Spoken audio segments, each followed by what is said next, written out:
나는 밀리터리 덕후다. 본격 밀리터리 팟캐스트 밀떡을 시작합니다. 정치랑 함께 경례 밀떡. 바로 안녕하세요, 박찬준입니다. 안녕하세요. 놀러온 남자 정명섭 정작입니다. 예, 안녕하십니까. 월간 플래툰 홍편 인사드립니다.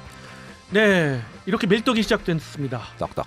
밀떡 이번 시간 그 전쟁을 일으키거나 아니면 전쟁을 일으킨 나라를 지키기 위해서 방어를 하거나 전쟁하는 당사자국들의 어떤 승패는 뭐니 해도 선배 지인들이 얘기하건 아니면 나이 어린 후배분들이 이야기하건 대동소이하게 모아지는 것은 한 국가의 의지가 중요하다. 그렇죠. 또 그 군인의 군인 정신이 대단히 중요하다. 우리가 뭐 무기 체계를 이야기하고 여러 가지를 이야기하고 있습니다만은 그것이 중요하다는 거는 뭐 명백한 것 같아요.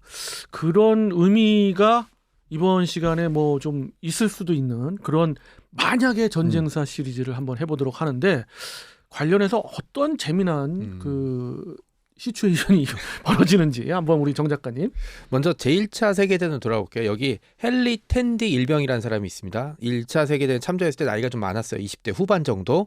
이 병사가 1918년 9월달, 그러니까 전쟁이 거의 끝나갈 때쯤이죠. 프랑스의 어떤 마을에 자기 부대원들과 함께 공격을 감행합니다. 근데 독일군의 중기관총이 기다리고 있었습니다. 그래서 기관총 공격에 부대원 전체가 돈주화돼 버렸어요.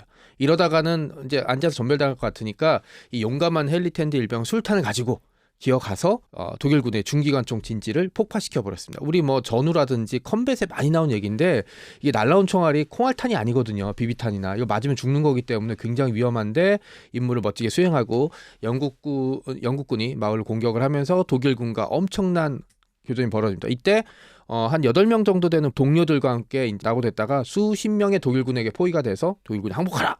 근데 영국군의 그 장점 중이나 특기 중에 하나가 이 착검 돌격이잖아요. 착검하고 돌격해서 독일군을 쫓아버렸습니다. 이런 공로를 가지고 지금까지 한 3,500명? 3,000 몇백 명밖에 못 받았던 그 빅토리아 무공 훈장이라는 훈장까지 받았어요.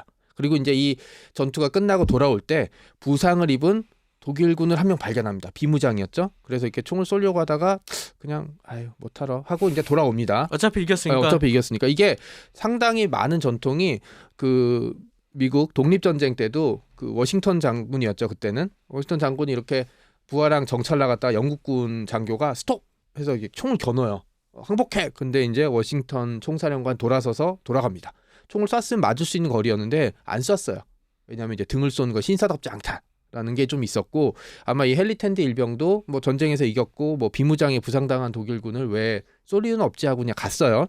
갔더니 이제 독일군 부상병은 자기를 안 죽인 거를 고마워해서 고맙다 이제 살짝 고개를 숙였다고 해요. 그리고 이제 이걸로 끝났습니다. 이 사람의 얘기는 빅토리아 무공훈장 받고 고향으로 돌아갔어요. 근데 여기 다른 한 명의 독일인을 자처한 오스트리아인이 있었습니다. 코수염 이렇게 있고 카이젤 수염이라고 그러죠.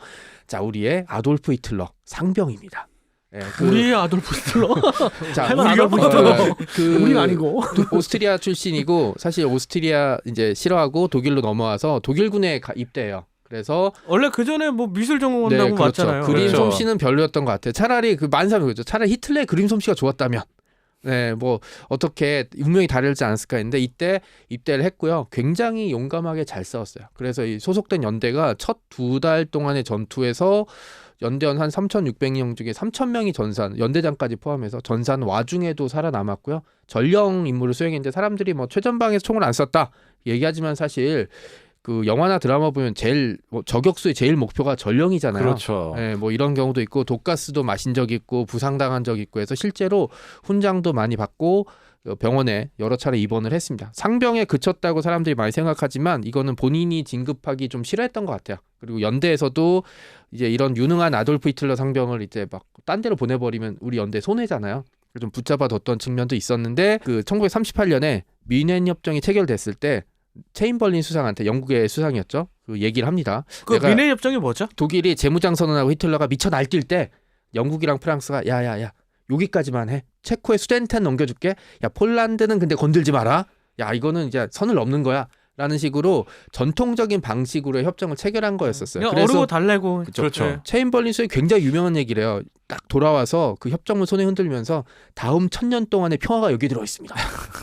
예, 라고 얘기해서 엄청 환호를 받았어요. 그렇구나. 네. 1000년. 내년에 그렇죠. 깼죠. 그렇죠. 그죠. 공을 3개를 빼야 되는데. 그때 그냥 전해진 얘기로는 이제 아돌프 히틀러가 체인벌린 수상한테 내가 옛날에 이제 1차 대전에 참전했다가 부상당했는데 니네 나라 병사가 날 살려준 적이 있다. 근데 기사를 보니까 이 사람이 이제 헬리 텐디인 것 같은데 가면 이제 안부 좀 전해줘라. 라고 해서 체인벌린 수상이 시킨 대로 이걸 또 전화해서 아돌프 히틀러 수상이 당신한테 고맙다고 전해달래요 라고 이제 딱 얘기를 했대요. 그 2차 대전이 터지고 나서 빅토리아 무광훈장을 받을 정도의 용감한 군인인데 사방에서 비난을 받아요. 그렇죠. 왜 그때 안 쐈냐. 예, 그리고 심지어 이 사람이 1970년대 사망했는데 사망할 때 요원도 내가 그때 왜 안 쐈을까 라는 아이고야. 예, 근데 이거는 이제 제가 여기까지 얘기했던 거는 약간 도시 전설에 가까워요. 왜냐하면 이제 그때 살려준 독일군이 아돌프 히틀러인지 아닌지 몰라요. 그러니까요. 예, 그리고 이제 아돌프 히틀러가 이렇게 얘기해서 체인벌린한테 얘기했다는 것도 사실 확인이 잘 안 되는 부분들이 있어요. 근데 그 책을 읽어주는 남자식으로 아주 네네. 그 한편의 영화나 책을 본 것처럼 아주 그냥 재밌게 지나가는데 결국 만약의 전쟁사 시리즈의 결론은 네. 히틀러가 만약에 이때 죽었다면 아, 1차 세계대전 그리고 때. 이제 근데 사실 1차 세계대전 때 수백만 죽었죠. 오히려 살 확률보다 죽을 그렇죠. 확률이 아, 더 그렇죠. 컸잖아요. 뭐 정말 발 한 번 뗐다면 뭘로 죽을지 모르던 시대 그렇죠. 상황인데 그때 뭐 보면은 뭐 가스로 죽던지 저격을 당해 죽든 기관총에 난사대든 파편을 갖고 심지어 스페인 그거 다 그렇죠. 살아남았는데 또 스페인 스페인 독감으로 독감. 죽고 막. 예. 근데 이게 도시전설쯤이라고 말씀 사실 확인 안 된 얘기라고 해드렸지만 실제로 1차 세계대전 때 여러 차례 부상을 당해요. 독가스도 마시고 그렇죠. 그래서 히틀러 목소리가 약간 원음 들어보면 까랑까랑했던 소리가 그것 때문이었고 부상도 당한 적이 있고 그래서 훈장도 받았죠.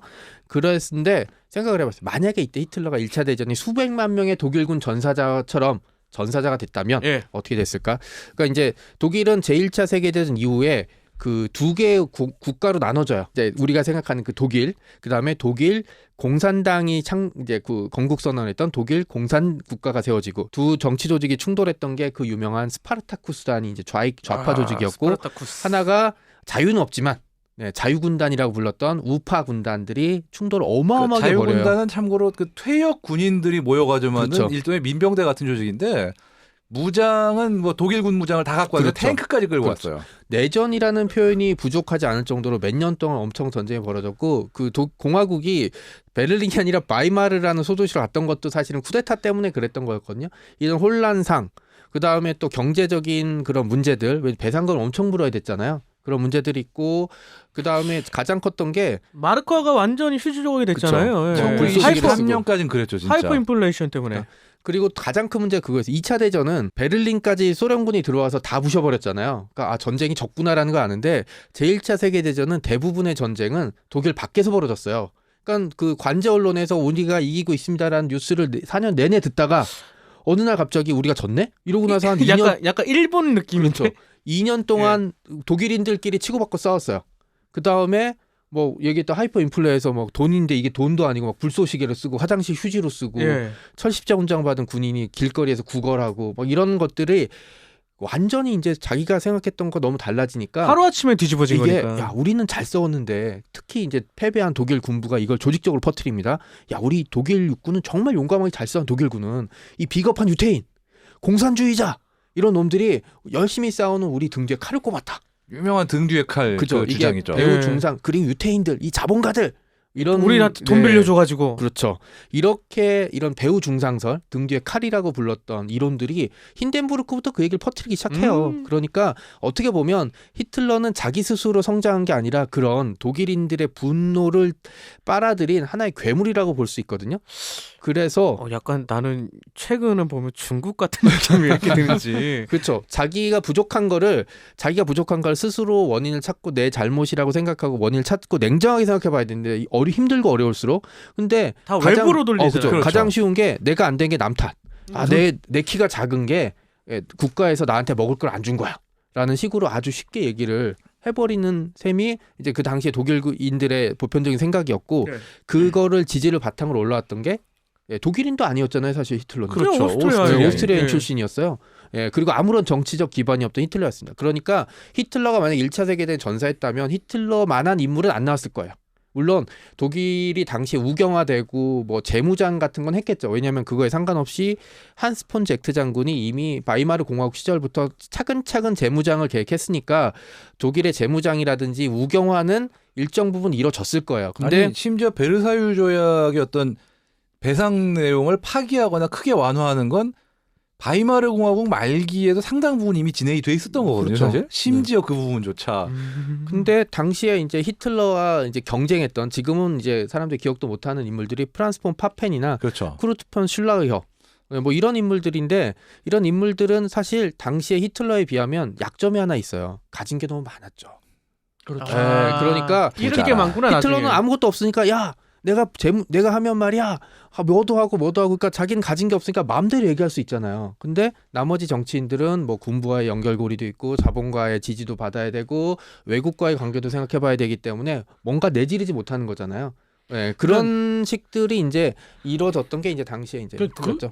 부연 설명하면 나치당과 유사한 당은 히틀러가 없었다면 생기지 않았을 것이다. 그러니까 그런 비슷한 당은 많았겠죠. 당시에도 많았으니까. 우파 정당은 생겼겠지만 경중이 네네. 있는 거지. 그렇죠. 극우 정당까지는 되지 않지 않았을까 얘기는 있는 왜냐하면 거죠. 그 국가사회주의 노동당이라고 부르는 당의 이름 굉장히 웃긴 거예요. 그렇죠. 왜냐하면 그리고 심지어 최근에 연구 결과나 이제 서구 연구 결과 하면은 히틀러가 처음에 저기 소비에트 위원으로도 뽑힌 적이 있고 그다음에 그 사회주의 기관지에 취직하려고 이제 취직 운동을 한 적도 있었어요. 그러니까 어떤 철두철미한 신념을 가졌다기보다는 내가 모든 걸 가지겠다라는 그런 광기 어린 당시 그리고 제국주의에 네. 그 있었던 대부분의 유럽 국가들은 방금 말씀하셨던 거에서 나오는 그런 공산주의 예. 그런 사회주의 공산주의보다는 사회주의가 먼저 저기 사회주의 이념들은 굉장히 유행했었다.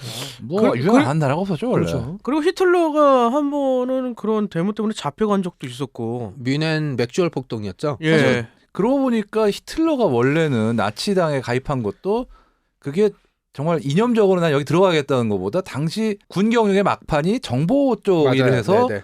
사찰 목적으로 거기 들어가는 거였다는 얘기가 있어요. 맞습니다. 그리고 이제 그냥 거기에서 이제 뭐 연설을 했는데 직접 거기서 연설이었죠. 그렇죠. 네. 이게 가보니까 나치당이라는 데가 워낙 이 동네 아사리판이니까 이거 내가 들어가면 크겠는데라고 해서 군대 관두고 거기에 전업을 한 거라는 얘기가 있어요. 그러니까 그렇게 상황들을 따지면 당시에 그 독일의 정세를 판단할 때 히틀러라는 최대 변수를 제외하면 예. 일단 우경화는 당연히 진행이 됐을 거고요. 그렇겠죠. 일단은. 없이 재무장도 진행됐을 겁니다. 됐을 우경화 거예요. 근데 전 세계적으로 우경화였지 않았어요? 그때 유럽 뭐 예. 다 우경화였죠. 예. 그러면은 이제 재무장된 군사력을 가지고 독일이 어디까지 써먹었을까라는 걸 생각을 해봐야 되는데 일단 라인란트 문제가 있었고요. 그 라인한테 당해갔을 네, 거고. 그 독일과 프랑스 사이의 접경 지역인데 여기 석탄이 대따만이 나거든요. 예. 그죠. 그러니까 1차 대전 때 사실 독일보다 더 깨진 게 프랑스였잖아요. 예. 그러니까 마지노선도 세우면서 이 지역을 탐냈어요. 왜냐면 이제 뭐 민족적인 것도 있고 역사적인 영유권도 애매하니까 그래서 이 지역을 자기네들이 차지하거나 최소한 독립시키려고 했어요.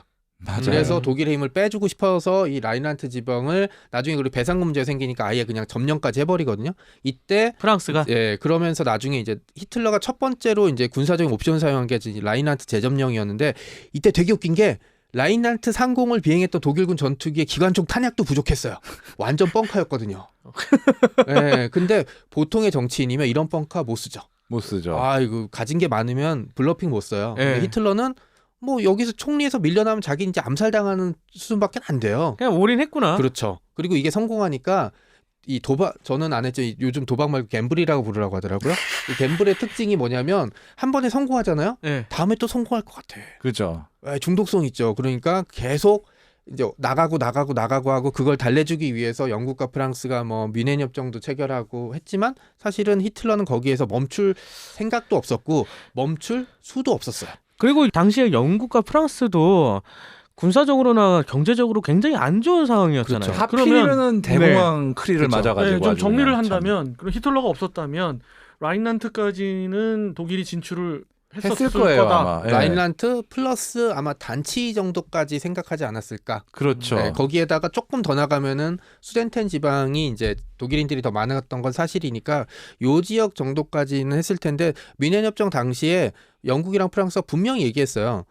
체코는 넘겨주겠지만 수덴텐은 어떻게 니들 알아서 해. 대신 폴란드는 건드리지 마라. 라는 저는- 거였으니까. 저는 네. 거기서 조금 생각의 갈래가 바뀌는데 설사 히틀러가 없었더라도 생각은 그렇게 있겠지만 네네. 독일의 어떤 기본적으로 잃은 영토도 있고 당연히 라인한테 그런 거 다 있겠지만은 그 당시에 그 무기 체계를 아무리 잘 만들어 그래도 1호 전차, 2호 전차 가지고 네. 어디를 침공한다는 건 의지가 그렇죠. 있지 않고서는 없고 그럼 물론 그런 지역도 프랑스나 영국이라는 거대 산맥이 있었죠. 독일 입장에서는 있었기 네. 때문에 이끌어주는 그런 그 엄청난 그 괴물 같은 지도자가 없었다는 가정하에서는 아예 저는 시도조차도 안 개인적으로 됐. 시도도 안 됐지 않았을까 하는 최대치 갈래의 좀 어떤 그런 의견도 건 있습니다. 애매하네요. 그러니까 근데 최대치를 생각해봐도 지금처럼 2차 대전에 대규모 확전이 없었다면 그 이후에 어떻게 됐을까라 그러면 미국의 부상은 상당 부분 지금처럼 같지는 않았을 거예요. 왜냐하면 그렇죠. 2차 대전 때 유럽이 불바다가 되면서 미국이 얻는 이득이 어마어마했거든요. 특히 이제 기축통화를 달러가 기축통화로 이때 그렇죠. 완전히 원래 자리 파운드였는데. 잡았거든요. 예. 예. 네, 그렇게 되면 사실 이제 그 뭐 냉전은 모르겠지만 이제 뭐 미국과 소련의 이게 두 축의 유럽이 어느 정도는 영향력을 가진 상태가 되지 않았을까라는 거죠. 그리고 저는 이 이후에 소련이 굉장히 유럽을 장악했을 것 같다는 느낌이 들어요. 그러긴 힘들었어요. 왜냐하면은 예. 소련이 영향력을 확대한 거는 처음에는 독일하고 손을 잡아서였고 39년 9월에 예. 그죠? 그 다음은 2차 대전을 겪으면서 독일군을 박살내서 한마디로 2차 세계대전이라는 틈을 타서 영향력을 확장한 건데 전쟁이 없다면은 소련이 그렇게 막 나갈 수가 없어요. 스탈린이라는 인물이 굉장히 기회주의적인 사람이에요. 맞아요. 저도 그렇게 기회가 봐요. 생기면은 정말 온갖 비열연수와 잔인한 방법을 다 해서 상대를 짓밟고 뺏는 타입인 반면에 내가 이건 절대 아니다 싶으면은 정말 비굴할 정도 상대한테 약한 모습 보인다. 실제로 1941년 6월까지 스탈린이 독일의 침공을 엄청나게 두려워했어요. 만약에 히틀러 같은 타입이었다면 안 그랬을 텐데 그쵸. 스탈린이 히틀러하고 잔인한 거는 똑같지만 또 과감성이라는 면에서는 굉장히 다른 면이 있어요. 그러니까 제가 말씀드리는 거는 전쟁을 통해서 장악을 했다기보다는 사회주의라는 그 이념을 통해서 아무래도 좀 더 그 약간 유럽이 좀 동유럽처럼 그럴 수도 그러니까 예, 글쎄요. 공산주의로 예, 계속 예. 많이 약간 확대되지 않았을까? 저는 그렇게 저도 생각하고 반대예요. 약간. 그러면 이제 거기에 대한 미국은 당연히 거기에 대해서 이제 반대되는 입장에서 냉전이 굉장히 빨리 시작되지 않았을까라는 생각이 들거든요. 근데 저는 좀 저도 반대인 게 동유럽의 정서라는 게 사실은 오히려 서유럽보다 좀 더 보수적이고 좀 더 공산주의의 반공 어떤 그런 반대하는 어떤 정서가 일반인들에 강했어요. 왜냐하면 동유럽은 러시아 정교 아니면 카톨릭 그 종교에 굉장히 독실한 사람들이고 또 보수적인 농민층이 대부분이었어요. 정치 세력도 대부분 우파 내지는 어떤 기존 왕당파 같은 어떤 보수적인 세력들이 중심이었고 유고슬라비아 같은 경우도 그 유명한 티토 있지 않습니까? 솔직히 전쟁 전에는 소수 가격파에 불과했죠. 어떤 정계에 영향을 끼친 정치인은 아니었어요. 그러니까 러시아는 내가 이만큼의 능력과 힘을 갖고 있다는 거를 자각하게 된 건 전쟁을 통해 2차 세계대전을 통해서 자기들이 내가 이러네 이런 걸 했다는 생각이 들어요. 저는 그래서 그런 부분의 가정도 분명히 할 수 있겠습니다만 하나의 의견이지만 이제 또 뭐 홍편장의 의견에 저는 조금 더 저는 반반일 것 같은 게 네. 사실 20년대 폴란드가 이제 어쨌든 독립하자마자 제일 먼저 붙은 게 러시아였어요. 그렇죠. 예, 그래서 밀고 당기고 하면서 이제 바르샤바 바로 앞까지 갔다가 사실 거기서 밀리면서 이제 한풀 꺾였거든요. 그러니까 그 당시에 소련이란 국가 자체가 유럽의 공산주의 사상을 퍼뜨리고 필요하면 군사적인 옵션을 쓰는 거를 주저하진 않았을 거예요. 하지만 그게 이제 유럽 전체를 집어삼키거나 독일 재무장을 한 독일과의 정면 충돌까지 감안할까라는 거는 이제 조금 애매한 문제죠. 네. 그러면 시선을 좀 확 틀어가지고 네. 태평양 쪽으로 가면 네, 이제 네. 일본이 활기를 치고 그렇죠. 있었잖아요. 일본이죠. 예. 그러면 이제 생각을 해봤더니 사실 우리가 독립할 수 있었던 결정적인 광고를 만든 결정적인 이유는 일본과 미국이 전쟁을 벌였기 그렇죠. 때문에 결국 세계 2차 세계대전 그렇죠. 때문이니까. 근데 그게 아니었으면 일본과 미국이 사이가 나빠지긴 했더라도 사실 사이가 전쟁까지는 나빠졌던 가죠. 원인은 뭐냐면 그 중국을 놓고 다툼이 벌어졌는데 경제 제재 그 때문이잖아요. 경제 제재 했는데 경제 제재 하면서 미국에서 석유랑 철이 안 들어오면 저기 동남아 있네.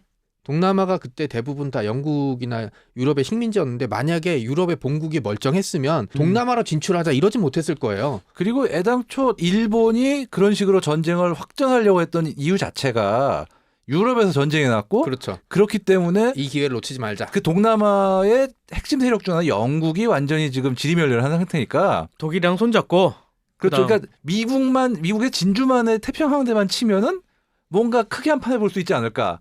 그런 유혹이 생긴 건데 영국이 전쟁을 안 해서 멀쩡하다면은 일본이 그 생각까지 못했을 거예요. 저는 아마. 그 반대예요. 그 반대가 이게 뭔 얘기냐면 재밌어. 예. 네. 우리나라 입장에서 생각한다 분명 그러셨잖아요. 네. 그러면 한반도 조선 그러니까 대한제국은 그러니까 일본의 식민지화가 됐고 네. 그 당시는 네, 그렇죠. 그랬고 그게 고착화되고 있어 왔고 그리고 만주 대륙을 이제 침공하고 그 이후에 더 동남아로 진출하는 거는 여러분들 네, 의견이 네, 네. 100% 동의합니다. 그럴 수 없었을 거예요. 그렇지만은 만약에 그랬다면 태평양 전쟁이 일어나지 않았다면 우리가 독립을 근데 결과론적인 못하죠. 얘기지. 못하죠. 그러면 아니, 그러니까 슬프다 이거죠. 아니면 독립 못해요. 또 하나 힘들어요. 방식이 당시 1930년대 후반에 만약에 동남아로 진출을 못하면 남은 거는 이제 북쪽밖에 없어요. 일본 입장에선. 그래서 그 뭐 할인권이라든지 이제 러시아와 소련과의 충돌이 계속 됐었는데 여기에 충돌이 좀 커지지 않을까라는 생각이 이게 해보죠. 되게 슬픈 얘기인데 이게 이렇게 또 그 근데 이제 방정식이 되네. 역사라는 게 저는 그런 것 같아요. 이쪽에 이게 그 이쪽에서 튕기면 그런 거 있잖아요. 공이 튕기면 어디로 튈지 아무도 몰라요. 아, 네, 그런 게 바로 역사죠. 네. 정말 생각하는 건데 소련이 또 함부로 할 수 없는 이유 중에 하나가 만약에 독일에 의해서 유럽 전체가 불바다가 안 되고 어느 정도 균형이 상인 그렇죠. 상태에서는 소련이 감히 어떤 무력을 사용해서 유럽을 건드리기 힘든 게 온 유럽이 만약에 그러면 단결해가지고 반공 십자군 같은 양상이 돼버리거든요. 그렇죠. 애당초 소련이 2차 대전에서 위력을 확대할 수 있던 이유 중에 하나가 그리고 연합 독일 하나 때문에 소련과 그 외 모든 세력이 연합해서 독일만 쳤잖아요. 그렇죠. 근데 만약에 독일이 전쟁을 먼저 안 내는 상황에서 소련이 뭔가 무력 도발했으면 거꾸로 독일이 주도가 된 그렇죠. 연합 반공 십자군식으로 그렇죠. 유럽 전체가 쫙 그럼 소련 못 당해요 절대. 그러면은 소련은 그러면 그냥 가만히 있는다. 가만히 있었을 있을 거예요 것 같긴- 분명히 어떤 그러니까, 형태로든. 진출은 서쪽으로의 진출은 막혔을 거다. 그러면은 이제 어. 공산화를 중국을 시키거나 그런 것도 없었을 거고. 쉽지는 않았어요. 그렇게 되면은 그쵸 근데 우리나라는. 우리가 되게 슬픈 게 우리는 이런 되게 안 이상한, 좋아요 솔직히 이상한 우리한테. 방정식이 되는 게 네. 히틀러가 살았어야 되네. 맞아요. 그러니까 우리 입장에서는 정말 안 좋은 시나리오밖에 야, 없어요 그러니까 지금. 이게- 저는 이제 그러면서 이제 슬프다. 소련이 세계는 불타지만. 만약에 확대를 시킨다면 공산화를 막 중국에다 유입시키면은 그거랑 별개로 이제 미국님이 이제 그렇죠. 중국에 진출을 한다거나 아니면은 자연스럽게 이제 애당초 스탈린이 2차 대전이 끝나고 그 직후에 얼마간조차도 공산당보단 국민당에 더 그렇죠. 베팅을 많이 할 정도였으니까. 누가 봐도 그렇죠. 국민당이 이길 거였으니까. 그러니까 네. 그렇게 중국 전체가 공산화되고 이런 경우는 별로 없었을 것 같아요. 만약에 우리나라가 어찌됐건 독립을 한다는 가정으로 만약에 시나리오를 진행한다면 어떤 시나리오가 있을까요? 일본과 소련의 충돌이죠. 그렇죠. 예, 그거는 미국의 자리를 대체하는 게 소련이고 양쪽이 아오. 만주에서 이익을 두고 충돌한다면 이제 뭐 당연히 이제 30대 후반의 여러 전투를 보면 일본이 아무리 날뛴다고 해도 소련을 이길 수는 없었을 그렇죠. 것 같고요. 예. 그렇게 되면은 만약에 소련군이 한반도까지 남하하게 된다면 어우야. 약간 안 네. 좋은데 진짜. 그 시나리오가 어떻게 되냐면은 그럼 안 좋네. 소련군이 한반도를 점령해서 한반도가 공산화. 그러니까 소비에트 코레아 공화국 그렇죠. 이들 소련의 일원이 됐다가 소련이 망하면서 독립을 하는데 무지하게 가난한 상태일 거다 정도라는 되게 안 좋네 이거. 되게 안 좋다 진짜. 아주 안 1950년부터 좋다. 스타트하는 게 아니라 1990년부터 스타트를 하게 되네요. 어, 그러니까 동독 정도 되는 영향. 동독도 아니고 어디 저기 몽골 네. 내지는 어떤 그 중앙아시아에 있는 수많은 독립한 그 스탄들. 공화국들 네. 그 중에 자원이 없는 쪽. 잘못하면 우리도 꼬레 스탄되네요. 그러니까 여기까지 상상합시다. 아주 우리가 끔찍하다. 더 상상하면 정말 안 되고요. 좋다. 저희- 정말 안 좋다. 예, 다 저희- 이게 그쵸. 이런 또 아이러니가 있어요. 아니 어느 쪽으로도 배드 엔딩이네요 이거. 히틀러가 죽었다면 전사했다면을 갖고 우리가 지금 얘기를 나누고 있잖아요. 근데 나비 그렇게 오빠 되면 쩐다. 유럽에서의 세계 대전이 없었을 가능성이 가장 그쵸. 크고. 네. 세계 대전 자체가 없으니까. 네, 근데 그렇죠. 참 역사라는 것이 전쟁사잖아요. 어떻게 보면. 그리고 그렇죠. 전쟁을 통해서 또 역사를 통해서 후대들은 배움이 있잖아요. 유럽의 지금의 평화는 저는 단언코 이런 거 분명히 그렇죠. 측면이 분명히 있었다 보는 게 그 중간에 이제 포츠담 회담도 있었고. 네네. 1차 세계대전과 2차 세계전에서 덧없이 죽어갔던 수많은 죽음들. 야 많이 죽었다 진짜. 몇 덧없어요 천만이니까요. 진짜. 이거 뭘 위해서 우리가 싸웠느냐는 거죠. 물론 거기에 브레튼 우드 조약에 의해서 지금껏 선진국들이 이렇게 주도권을 잡고 그런 건 물론 있고 여러 가지 있습니다만은 어찌 됐든 더 이상의 전쟁은 피하려고 하는 것이 대세인 거예요. 그렇죠. 어느 쪽이든 뭐 그게 러시아가 됐던 뭐 서방에 됐던 그래서 유럽의 평화는 1, 2차 세계대전의 그를 통해서 배운 거야 어떻게 보면. 근데 우리는 아직까지 그런 어떤 잠재력이 있는 거예요. 일본과 또는 중국과. 그렇죠. 그래서 결론 우리는 국방력을 키워야 된다. 뭐 이렇게 나가네. 결론. 근데 이런 것 같아요. 이게 일부러 이 주제를 택한 이유 중에 하나도 사실은 이런 만약이라는 타이틀 자체가 정답이 없죠. 확정된 역사가 아니니까. 그러니까 보시고 유튜브라든지 이런 팟캐스트가 사실 일방적으로 듣는 것도 중요하지만 저도 제 생각에 제가 제일 재밌고 의미 있게 들었던 게 끝나고 나서 내가 생각해 볼 여지가 있던 게 제일 좋았거든요.